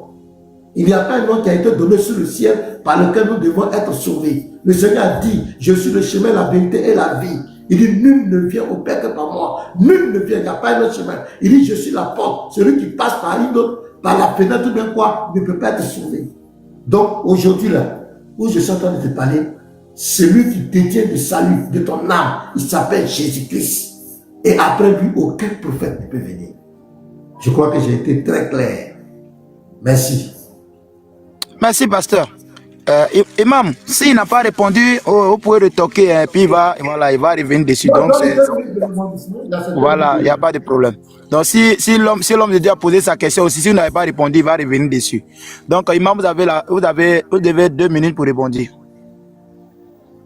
Au fait, le pasteur maintenant, il a donné une réponse selon sa pensée. Sinon, quand il dit qu'après Jésus-Christ, il n'y aura plus de prophètes, c'est comme s'il fait de Jésus-Christ lui-même menteur.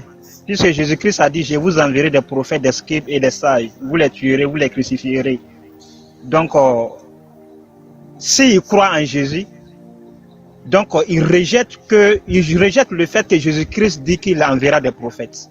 Donc, ça veut dire qu'ici déjà, soit le pasteur n'a pas compris, ou soit Jésus-Christ a menti. Donc, le pasteur, il faut qu'il puisse corriger cela. Et en même temps, il faut que le pasteur puisse savoir que quand on parle du médiateur, le médiateur là, c'est le prophète. Le médiateur là, c'est le prophète. Voilà pourquoi Paul même là, Paul aussi c'est un médiateur. Un apôtre, c'est un prophète. Parce que même Jésus-Christ même là, c'est un apôtre. Mais il y a apôtre de Dieu et puis apôtre de messager. Quand un prophète envoie ses disciples, on peut les appeler des apôtres, comme les 12 apôtres de Jésus. Vous voyez? Maintenant, l'apôtre même de Dieu, c'est celui que Dieu choisit. Donc, le pasteur, il faut qu'il puisse savoir que Paul même là, c'est un médiateur. Selon Paul, moi je ne crois pas en la prophétie de Paul, mais je crois que lui, il croit en Paul. Donc, il devrait savoir que ce qu'il a dit là, soit il s'est trompé, ou soit peut-être il n'a pas bien compris. Voilà. Sinon, tout ce qu'il a dit, c'est comme vraiment, il n'a pas compris, il n'a rien compris. Voilà. Merci, Imam. Pasteur, c'est la deuxième question de pasteur, c'est ça? Okay, d'accord. Une minute pour le pasteur. Ok. Voilà. Quand je dis que l'évangile doit aller jusqu'à la fin du monde, je n'ai pas dit que Jésus ne va pas envoyer d'autres prophètes. Les prophètes qui viennent là, ils travaillent dans l'église de Jésus. Ils ne viennent pas enseigner un autre message qui s'oppose à l'évangile de Jésus. Ce n'est pas l'évangile qui doit aller jusqu'à la fin du monde. Donc, c'est toi qui n'as rien compris de ce que je dis. Or, dans votre don, Mohamed vient remplacer Jésus. Il vient remplacer Jésus. Voilà. Maintenant, ma question. Selon la Sourate 18, verset 102, Sourate 5, verset 10, Sourate 3, 91, Sourate 4, verset 119 à 120, le mécréant, il ne passe pas par l'enfer, il va en enfer. Dit son sort est scellé. La Sourate 19, verset 61 à 72, là, c'est que sont ceux, je veux connaître l'identité de ceux qui vont passer obligatoirement en enfer, là. Je veux connaître leur identité. Parce que le mécréant, lui, son sort est déjà scellé. Allah dit à la Sourate 4, 18, celui qui meurt mécréant, il n'y a pas pardon pour lui. Mais là, la Sourate 19, 61, 72, c'est qui passe obligatoirement en enfer, là. Je veux connaître leur identité.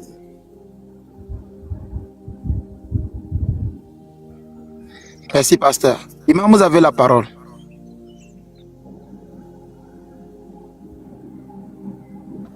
Merci beaucoup. Vous voyez, les mécréants, quand on dit que les mécréants entreront en enfer, et le verset vient nous dire qu'il n'y aura personne parmi vous qui ne passerait pas par l'enfer, c'est la même chose en réalité. L'essentiel, c'est qu'ils puissent rentrer en enfer. Passer en enfer, rentrer en enfer, c'est la même chose. Maintenant, seulement que peut-être que le pasteur n'a pas compris quelque chose, c'est que l'autre verset, il est dit que il y a des gens qui vont sortir de l'enfer. Et il y a d'autres qui resteront là-bas. Ce que le pasteur n'a pas compris, c'est que les idolâtres, eux là, Dieu ne pardonne jamais les péchés.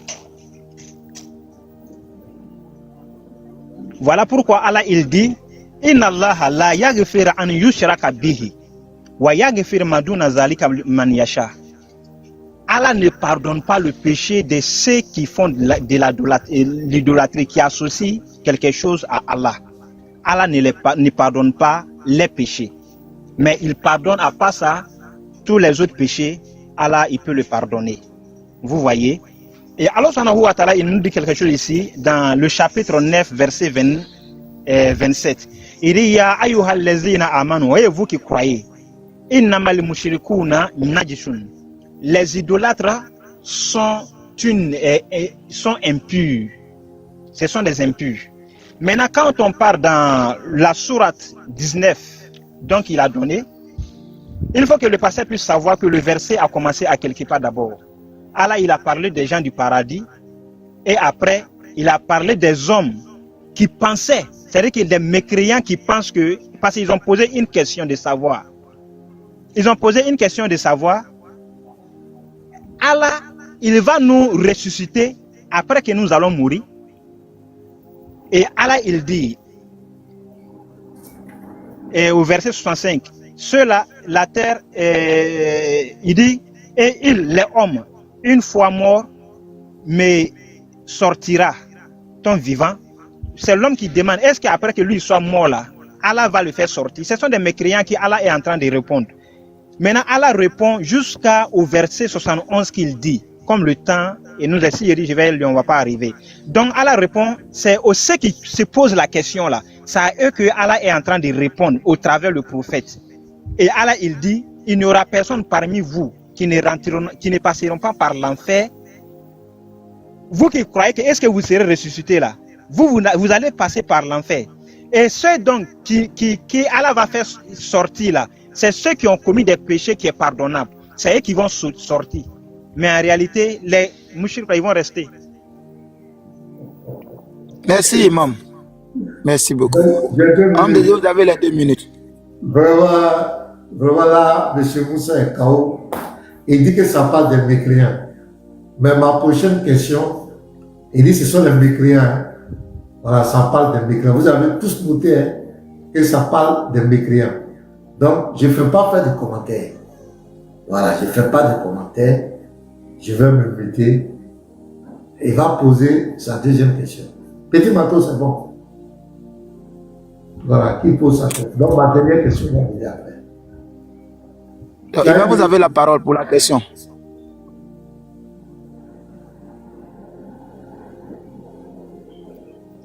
Ok, bien. La question que je voulais poser au pasteur Mena, c'est le chapitre 5. Oui, le chapitre 5, le verset 122, où Allah, il dit, et Allah, il a promis, il dit, et car à ceux qui ont cru et fait des bonnes œuvres, nous les ferons entrer bientôt au paradis, sous lequel coulant les ressources pour y demeurer éternellement. Promesse d'Allah en vérité et qui est plus véridique qu'Allah en parole. Donc j'aimerais poser la question au pasteur sur ce verset-là. Est-ce que ça parle de la promesse? Est-ce que Allah promet ici le paradis aux musulmans selon ce verset? Ok, même maintenant. Merci.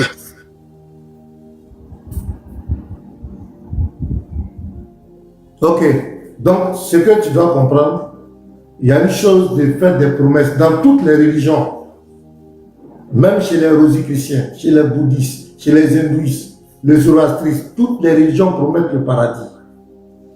Donc ce que tu dis, ça ne veut rien dire. Toutes les religions promettent le paradis. Toutes les religions, même les idolâtres, nos parents qui adorent les fétiches, qui adorent même des démons, disent qu'après leur mort là, il y a un endroit où ils vont aller se reposer. Donc toutes les religions promettent le paradis. Donc le fait que dans le Coran, Allah fasse une promesse de paradis, ce n'est pas spectaculaire. Aux musulmans, ce n'est pas spectaculaire. Le problème c'est comment on rentre. Tu as promis, non? C'est pas ça la première. Il y a l'autre même encore, Sourate 43, verset 68. Allez prendre, c'est là-bas même, qui est encore plus fort. Là-bas, il dit, il promet.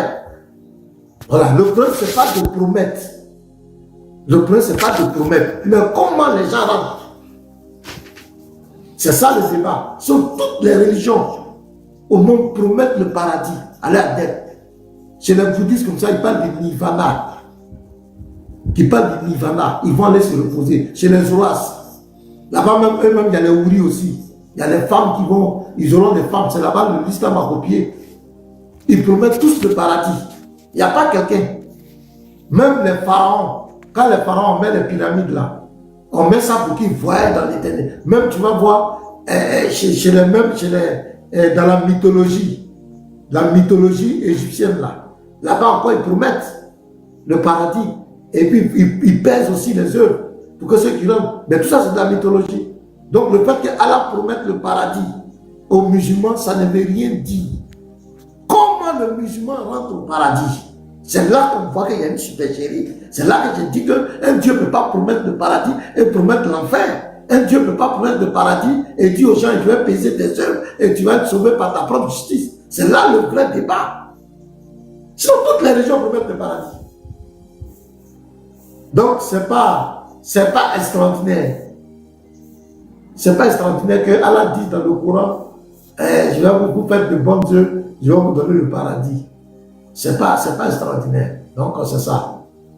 Je crois que c'est bon, il peut répondre. Puis j'ai posé ma dernière question. Merci, homme de Dieu. Imam, donc vous allez rebondir sur ce qu'il a dit. Allez-y, 2 minutes. Bon, ok, bon, au fait, ce qu'il a dit en réalité, bon, et il n'a pas répondu à la question, mais c'est vrai que tout le monde peut promettre le paradis, mais le verset en question, oui, elle promet le paradis. Oui, si elle promet le paradis, ça veut dire qu'un musulman est pratiquant et un musulman croyant aura certainement au paradis. Il n'y a aucun doute là-dessus. Sauf celui qui se joue hypocrite étant musulman.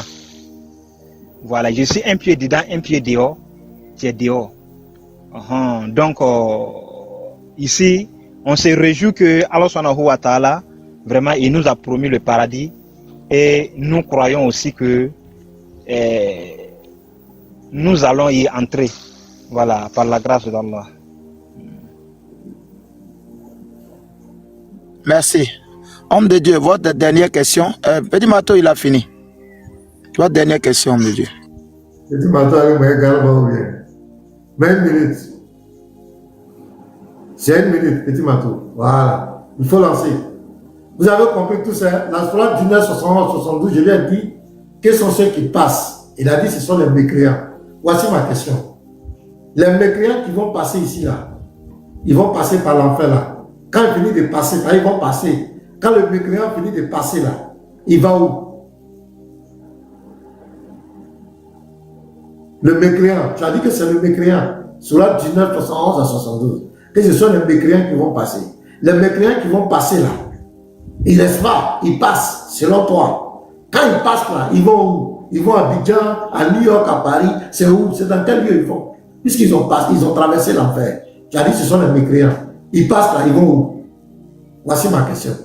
Je crois que la question est très claire. C'est toi-même qui as dit que ce sont les mécréants. Mais ils vont passer. Ils passent pour aller où? Ils vont où? Ok, Petit Mato, tu peux lui donner le temps. Il va répondre. Ok, c'est 3 minutes, Petit Mato. Vas-y.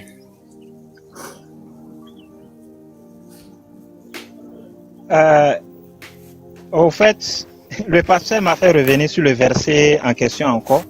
Voilà, mais pour ne pas être long, parce que pour ne pas que le temps puisse me prendre à la main, je vous ai donné un verset dans le chapitre 9, verset 27 et le chapitre 4, verset 116, où Allah il dit, c'est-à-dire que les idolâtres sont impurs, ce sont des impurs. Et Allah il dit, lui il pardonne tous les péchés, que ce soit n'importe quelle forme de péché, lui il pardonne ça, sauf un seul péché, l'idolâtrie. Il ne pardonne pas ça. Voilà pourquoi dans le verset 19 et dans le chapitre 19 que le pasteur a donné, il est parlé de quelque chose que le pasteur n'a pas compris. Sinon, en haut là-bas, ceux qui vont hériter du paradis là, le verset a parlé des gens du paradis en haut d'abord.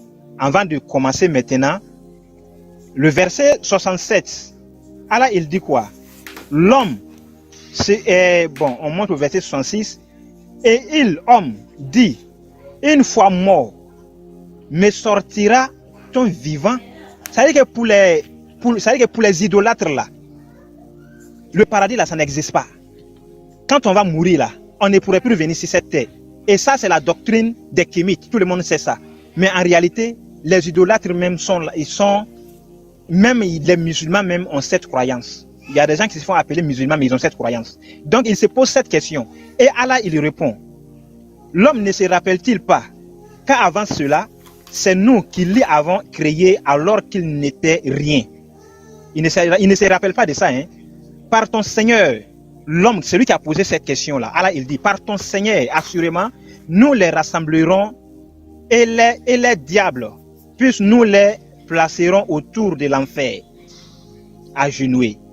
Ensuite, nous arracherons de chaque groupe ceux d'entre eux qui étant les plus obstinés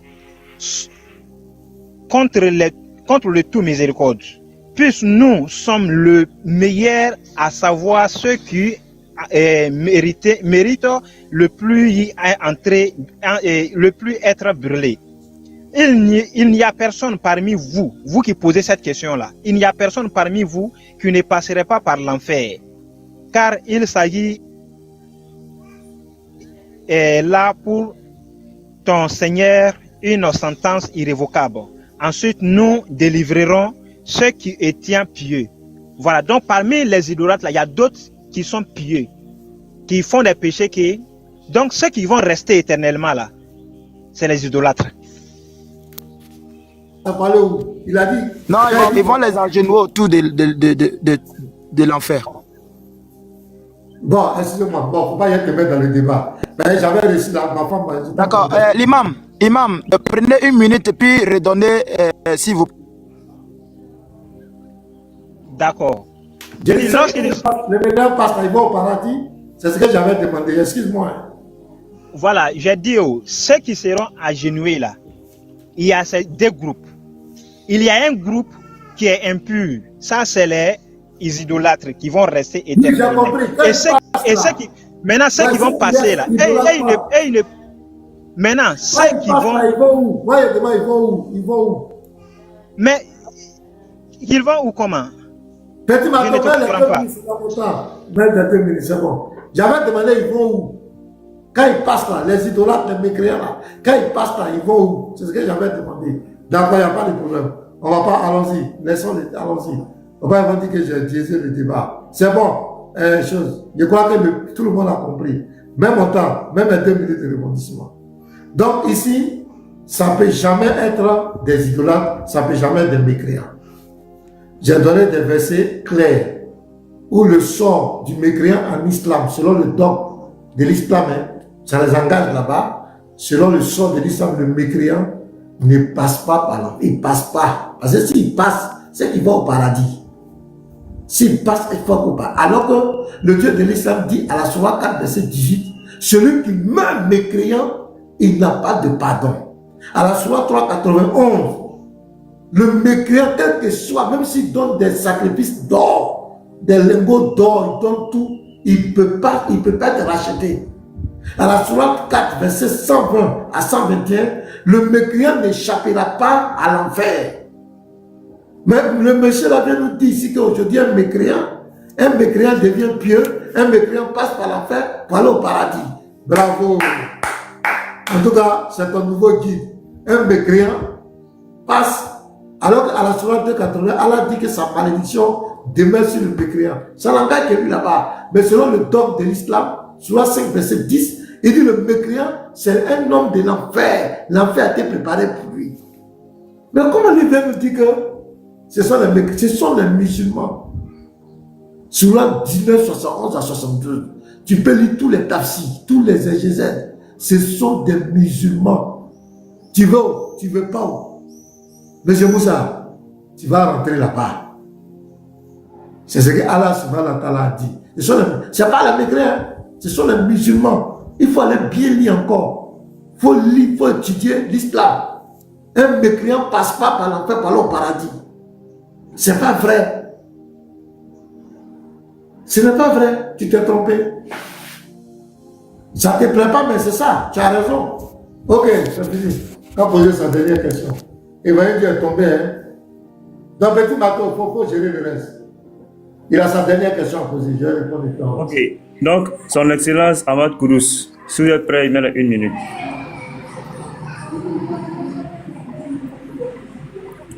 Oui, tu peux mettre.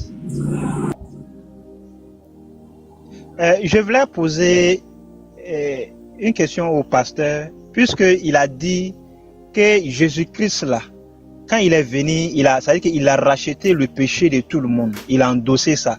Voilà, donc ça veut dire que nous sommes sauvés en quelque sorte. Voilà, puisque lui, il a endossé les péchés, puisque un péché aussi ira en enfer. Donc le fait que Jésus-Christ se sacrifie et endossé tous les péchés là, est-ce que Jésus-Christ ira en enfer? Voilà, puisque c'est lui qui supporte les péchés maintenant. C'est-à-dire que le péché n'est plus sur nous, mais ça est sur lui. C'est-à-dire que lui, il nous remplace en enfer et puis nous, voilà, c'est la question. Ça, c'est quelle question, ça? Non. Jésus-Christ n'ira pas en enfer.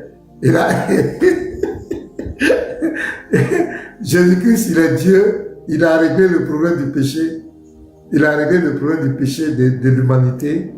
Voilà, il a pris nos péchés. Lui ne peut pas aller en enfer. Comment Dieu va aller en enfer? Voilà, il s'est substitué à nous. Attends, je vais pas monter l'évangile de Dieu. Il s'est substitué à nous. Voilà, il a pris nos péchés. Mais lui ne va pas en enfer. C'est-à-dire, il a payé le prix. Notre condamnation, là, il a réglé. Il est notre avocat. Il est en même temps le sacrificateur. Quand tu lis Hébreux 9, verset 11 à 12, il est lui-même le sacrificateur. Il est lui-même le sacrifice. Il a versé son sang pour nous sauver. Il est notre sauveur. Tu vois, non? Mais il ne peut pas aller en enfer, M. Moussa. Il ne peut pas aller en enfer. Lui vient nous sauver de l'enfer. Il ne peut pas aller en enfer. Donc la question là, vraiment, c'est... Je ne sais pas, hein, tu as quitté le courant. On dit le salut en islam. Tu as quitté le courant. Tu es venu maintenant sur Jésus. C'est extraordinaire. Mais ce n'est pas grave. Donc Jésus n'ira pas en enfer. Au contraire, il nous a sauvés. Il nous a délivrés de l'enfer, de la malédiction de l'enfer. C'est ce que la Bible enseigne. Aucunement, la Bible a dit que Jésus-Christ va aller en enfer. Il va aller périr en enfer pour notre place. C'est pourquoi il est mort et il est ressuscité. Voilà, il est mort, il est ressuscité. Et il vit au siècle des siècles. Donc, la mort même n'a pas de pouvoir sur lui. C'est clair. Donc, il ne peut pas... Il n'est même pas resté dans la mort. Parce qu'il faut que tu restes dans la mort, voilà, pour que tu ailles en enfer. Mais lui, il est ressuscité. Il a vaincu la mort. Donc, tu as vu, il ne peut pas aller en enfer. Il a vaincu la mort. Il dit même que je tiens les clés de la mort et du séjour des morts. Et c'est lui-même qui va juger Satan et les démons. C'est lui-même qui va les jeter en enfer. Il va jeter Satan, le faux prophète, la bête, il va les jeter en enfer.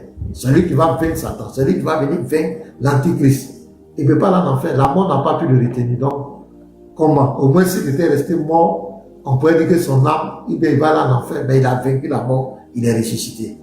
Donc, je crois que Jésus-Christ, la mort n'a pas de pouvoir sur lui. Romains 9, verset 6.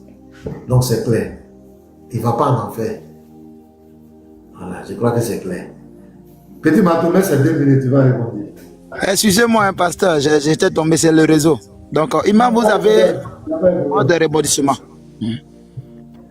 Ok, merci beaucoup. Je remercie aussi le pasteur. Non, le pasteur, je ne suis pas rentré dans la Bible puisque c'est toi qui nous as amenés là-bas. Voilà, même parlant du brigand à la croix, c'est toi qui nous as envoyés là-bas. Voilà, donc c'est toi qui nous as dirigés vers là. Au fait, ce que le pasteur vient de dire est très dangereux. Le pasteur, il est dangereux. Hein? Il est dangereux. Mais pasteur, pourquoi tu fais ça? D'abord, il faut savoir que Jésus-Christ d'abord n'avait même pas voulu être sacrifié. Voilà pourquoi, lorsque on lui a cloué à la croix, il a dit Ilahi, Ilahi, lama sabachthani. Donc c'était un cri d'angoisse et de désespoir. Et Jésus-Christ, Judas même qui y a livré là, il a maudit Judas. Maudit soit celui qui m'a livré. Vaut mieux pour cette personne si sa maman ne lui avait pas mis au monde. Donc Jésus-Christ a maudit Judas. Or pourtant, en réalité, et vous vous réclamez de Jésus-Christ. Vous dites que c'est Jésus-Christ qui est votre sauveur. Or en réalité, si on veut bien regarder, Jésus-Christ n'est pas votre sauveur. En réalité, c'est Judas qui est votre sauveur. Puisque quand on dit, le patron a fait sacrifice de poulet aux mendiants, on se pose la question, c'est le poulet qui a fait sacrifice? C'est le mendiant qui a fait sacrifice? Ou bien c'est le patron qui a fait sacrifice? Si Jésus a été sacrifié, qui a livré Jésus à la croix? C'était Judas. Donc à ce moment, c'est Judas qui devient votre salut et non Jésus. Donc je crois que le pasteur doit retenir cela et arrêter de dire que Jésus-Christ est mort pour notre péché. Voilà. À partir de là même, vous devrez vraiment connaître et savoir que vous êtes vraiment dans un égarement pur. Et ayez aussi la compréhension de la parole de Dieu. C'est pas tout le monde qui peut interpréter le Coran. Voilà, le Coran, elle est claire et Dieu a envoyé quelqu'un pour nous édifier sur les paroles de Dieu. Merci. Ok, merci beaucoup. Voilà. Les 5 minutes, pasteur, vous allez prendre les 5 minutes Non, pour chacun pour... D'accord. C'est moi qui ai commencé, c'est moi qui termine. D'accord. Imam, vous avez 5 minutes pour conclure, voilà, pour dire à la communauté ce que vous voulez dire pour finir. Merci. Allez-y. D'accord. Bon, ce que moi je peux dire, il faut savoir, tous ceux qui sont en train de nous écouter, sachez que on est venu, c'est-à-dire que chacun est venu seul sur la terre et lorsqu'on va se retourner, on va se retourner seul. Lorsque vous serez enterré, il n'y aura pas votre pasteur qui sera là qui va vous sauver, ni vos imams. Il n'y a que votre œuvre, l'œuvre que vous avez fournie sur la terre pour Dieu, c'est cette œuvre-là qui va vous sauver. Et en même temps, je vous dis, il faut connaître le jour et son message. Dieu n'est pas un Dieu qui est mieux. Dieu parle à tout moment, mais au travers de quelqu'un. Aujourd'hui, Dieu a envoyé quelqu'un à la personne de sa sainteté, El Hadj Abdourahmane Ahmed Kourous Konaté, qui est le Messie promis attendu par l'humanité. C'est lui qui est la bouche de Dieu aujourd'hui sur la terre. C'est celui-là que vous devrez suivre et écouter afin qu'il vous apporte le salut éternel, puisque lui-même, il est la vie, la vérité et le chemin. C'est celui-là qui apporte la vie. D'autres personnes peuvent entendre ce que j'ai dit, mais ce type-là, il dit la vérité, ce qu'il dit, c'est vrai, mais c'est difficile, croyant que pourquoi tout le monde peut être dans le l'égarement, sauf eux. Mon frère, lorsque Jésus-Christ était sur la terre, il était seul, contre tous les Sadduciens, les zélotes, les ennemis, il était seul, et Jésus-Christ pouvait dire, vous avez pour père le diable. Pour avoir le salut en ce temps-là, il fallait que Jésus-Christ dise, pour que vous ayez la vie éternelle, c'est qu'ils te connaissent, toi le seul vrai Dieu, et Jésus-Christ, celui que Dieu a envoyé. Lorsque Noé était sur la terre, il était seul. Et lorsque le déluge devrait arriver, il a informé tout le monde et il fallait que tout le monde se conforme à Noé pour avoir la vie. Et aujourd'hui, Dieu a envoyé le prophète Mohammed sallam en son temps. Ceux qui se réclament de Jésus aujourd'hui, qui se font appeler chrétiens, ceux qui se réclament de Moïse, doivent se conformer au prophète Mohammed sallam, devraient se conformer au prophète Mohammed sallam pour avoir la vie. Voilà pourquoi le prophète pouvait dire, Man sami'ani wa lam yu'min bi, sawa'un kana yahudiyan aw nasraniya. Celui qui a entendu parler de moi et qui n'a pas cru en moi, s'il meurt, il ira en enfer. Même qu'il soit juif ou chrétien. Du moment que le prophète est manifesté sur la terre et qu'il commence à exercer son ministère, tu dois forcément laisser ce qui a passé et suivre le prophète au temps présent.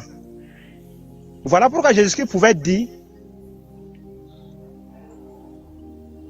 vous ne vivrez pas seulement du pain, mais de toute parole qui sort, non pas qui était sortie, mais qui sort de la bouche de Dieu, qui sort présentement. C'est ce qui sauve. Et aujourd'hui, par la grâce de Dieu, en cette génération-là, Dieu a envoyé une personne pour vous donner la vie, une personne pour vous édifier sur les livres, une personne pour vous faire connaître Dieu en la personne de sa sainteté, El Hadj Abdourahmane Ahmed Kourous Konaté. Vous pouvez les rejeter, oui, mais le rejeter, c'est rejeter Dieu. Lorsque vous rejetez Dieu, vous irez simplement en enfer. Donc, sauvez votre âme en acceptant sa sainteté El Hadj Abdourahmane Ahmed Kourous Konaté comme votre guide spirituel, le réformateur de ce siècle, vous serez sauvé. Que vous soyez chrétien ou musulman, si vous ne vous conformez pas à sa sainteté, vous ne vous conformez pas à sa sainteté El Hadj Abdourahmane Ahmed Kourous Konaté, tout ce que vous faites, c'est de vanité. Aujourd'hui, je vois les pasteurs, c'est vrai qu'aujourd'hui, les pasteurs et les musulmans qui se prétendent faire la dawa, c'est vrai que même si la vie est devenue dure et que vous n'avez plus rien à faire, il ne sert à rien de vous transformer en homme de Dieu pour chercher l'argent. Vous pouvez vendre, vous pouvez faire cultiver, au lieu de vous tenir là à brandir le Coran ou la Bible pour détourner la foi des gens. C'est dangereux.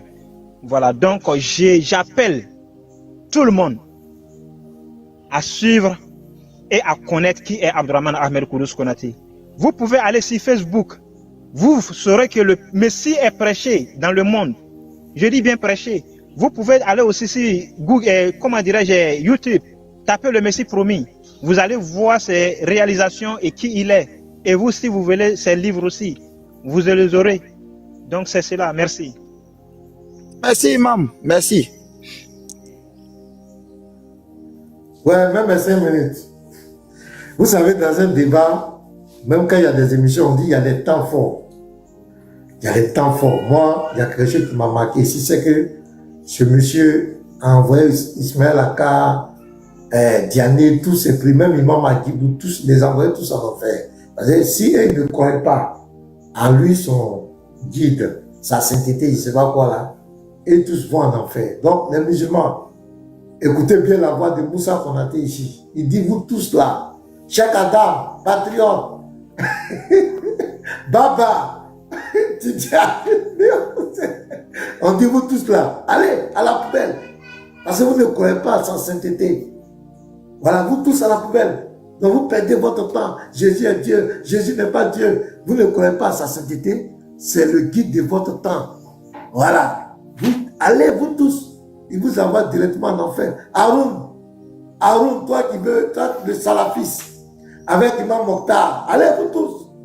Ça, c'est que tout le monde doit retenir ici du débat. Maintenant, je reviens encore pour dire aux gens, aux uns aux autres, que l'islam n'est pas venu pour apporter le salut à quelqu'un. C'est ma conclusion. Je le répète, l'islam n'est pas venu à donner la comment on appelle le salut à quelqu'un. Celui qui croit que dans l'islam, il peut avoir le salut, ce serait la plus grosse erreur de ta vie. L'islam est venu combattre le christianisme. L'islam est venu s'opposer au salut que Dieu a manifesté par sa grâce en Jésus-Christ. C'est pourquoi l'islam a été suscité.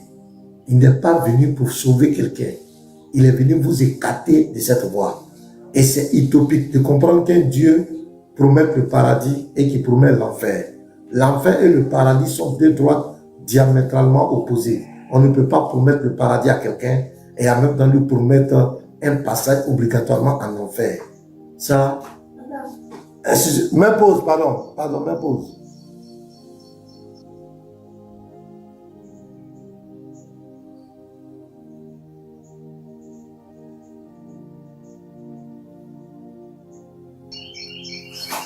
Voilà, pardonnez, hein, voilà, j'avais quelqu'un qui me parlait. Vas-y, lance le reste. Voilà, donc, l'islam n'est pas venu pour sauver quelqu'un, il est venu juste. Le diable, il a compris que Jésus-Christ a accompli le salut de l'humanité une fois pour toutes. Dieu a posé cette action définitive pour le salut de tous les hommes. Dieu a décidé de faire grâce. Il dit, celui qui croit à cet acte que j'ai posé, je lui pardonne ses péchés. Et quoi dit, car Dieu a tant aimé le monde qu'il a donné son Fils unique, afin que quiconque croit ne périsse point, mais qu'il ait la vie éternelle. Quand le diable a vu que, Dieu a pourvu un salut pour l'humanité, il faut que je combatte ça. Donc il va créer, au niveau des chrétiens, il va essayer de créer des dissidences. Ça ne va pas marcher. C'est là qu'il va créer une religion à part entière. Et c'est pourquoi cette religion nie la mort et la crucifixion de Jésus. Vous croyez que c'est par hasard? Non, c'est parce qu'il sait que le Christ est bel et bien mort à la croix, il est ressuscité. Et celui qui croit en ça est sauvé. C'est pourquoi il s'oppose, il va écrire.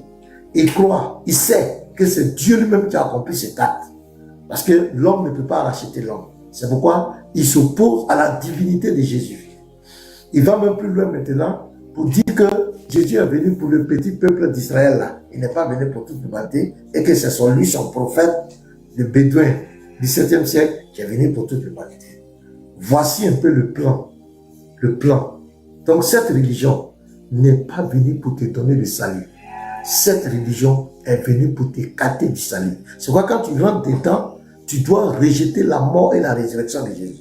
Or, c'est le seul chemin que Dieu a planifié dans la fin des temps, toutes les prophéties, que Dieu devait accomplir cet acte. Et cette religion sont organisées pour s'opposer à ça. Dès que tu rentres dans cette religion, tu as signé ton arrêt de mort. Tu deviens antichrist. Comme le dit dans Jean 3, le verset 34 à 35, celui qui croit celui qui voit le Fils et qui croit à lui, à la vie éternelle, mais celui qui ne croit pas au Fils, la colère de Dieu demeure sur lui. Le diable connaît tous ces versets. C'est pourquoi il vient dire aux musulmans de ne pas croire au Fils, de ne pas accepter que Jésus soit Fils de Dieu. Là, la colère de Dieu demeure sur cette religion.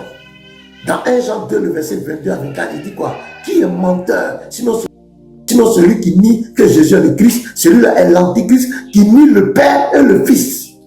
La Bible n'est pas camarade de quelqu'un. Vous voyez? L'islam nie le Christ. Pourquoi? L'islam a écrit dedans le Messie. Mais quoi? C'est à titre figuratif. Parce que si tu dis que Jésus est le Messie, aucun prophète ne vient remplacer le Messie. Tous les prophètes qui viennent dans la maison de Dieu, dans l'église, doivent travailler dans l'église de Jésus-Christ. Mais un prophète qui vient avec une autre législation n'est pas de Dieu, c'est à rejeter. Merci. Le salut c'est en Jésus. Shalom à vous. Je remercie. Merci, homme de Dieu. Merci, imam. Le débat était très propre. Il n'y a pas d'injure. Moi, je suis content de ce débat. Vraiment, merci beaucoup.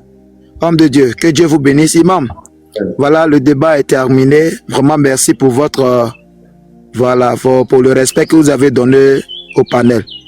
Et salam alaikum à tout le monde. Garizim, la montagne de la bénédiction.